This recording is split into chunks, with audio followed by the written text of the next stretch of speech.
Hello mga B! For today, off day.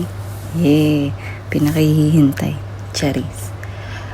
Share ko sa inyo yung mga ganap ng off day ng inyong Disney princess, Charis. So, bali, wala naman.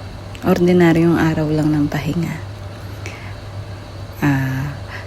Meet up sa mga kaibigan, kain sa tambayan. Tambayan? Hindi, ayan. Nagkape lang talaga sa Jollibee. Jollibee lang naman yung madalas puntahan. Fast food. Kanya. Tapos, konting chika-chika bago umuwi sa bahay. Ganun lang. Pero syempre, hindi mawawala yung picture muna bago umuwi, bago magkalas-kalas, bago magkanya-kanya. Kasi another 6 days ulit bago magkita. Yun lang.